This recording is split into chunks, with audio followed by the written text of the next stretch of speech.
the divine, or the ultimate, the absolute consciousness, which is behind and within and manifesting all of this reality, is much more compassionate and understanding than we give it credit for.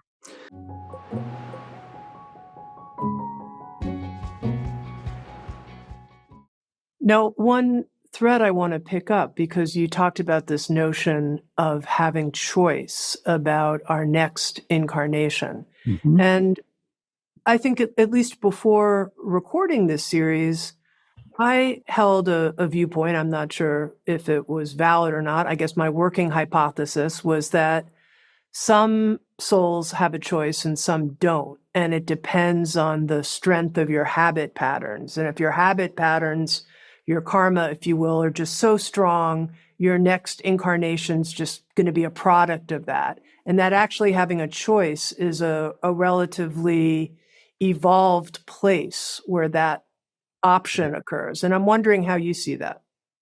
I think that makes sense to me, what you're describing. I think of it sort of, since I'm in education, I tend to fall back on educators' metaphors.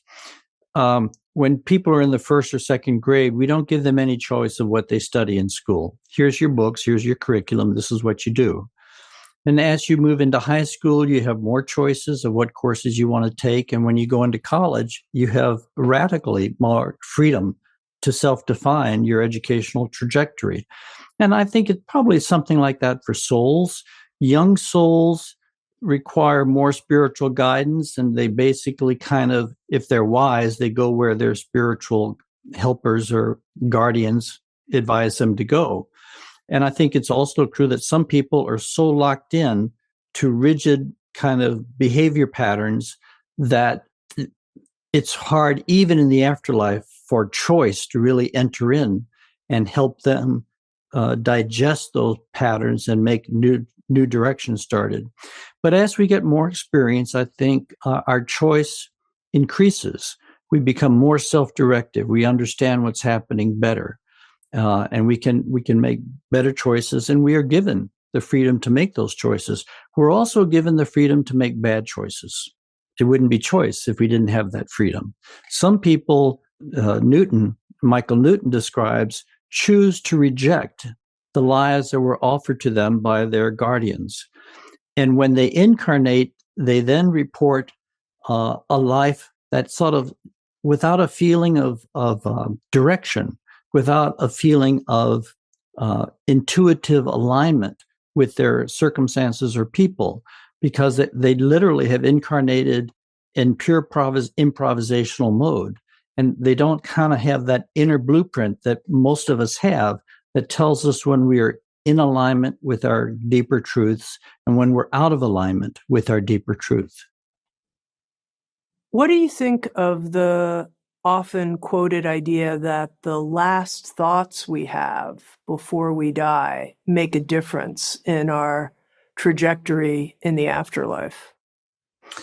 I understand that, and I think that may be true in some circumstances. For example, in Stevenson's Children, if he asks the question, why do these people remember what other people do not remember? He finds that 60% of his clients died early, and the remaining 40% died with an acute sense of unfinished business, like a mother who's just given birth but hasn't raised her child, or an acute sense of being wrenched from life suddenly, quickly.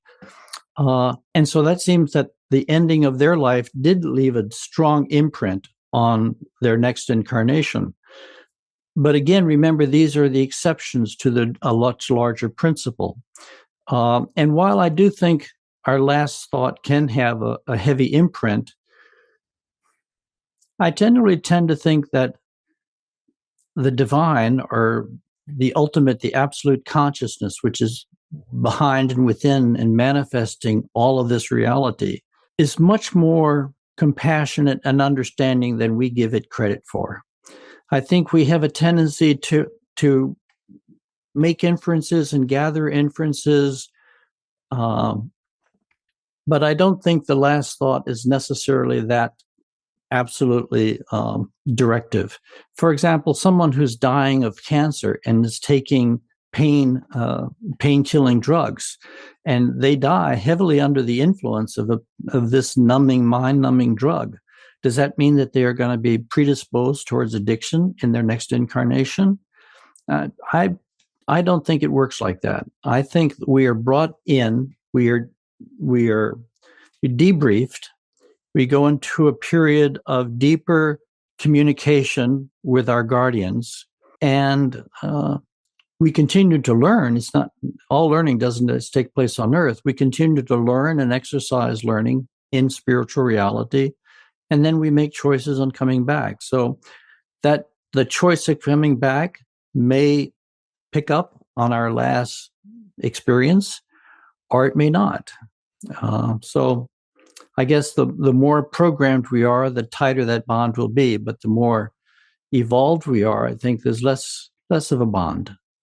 Discover on-demand videos and docuseries, explore a full schedule of daily life classes, and become part of an incredible community. At Sounds True One, we invite you inward to find your way your way.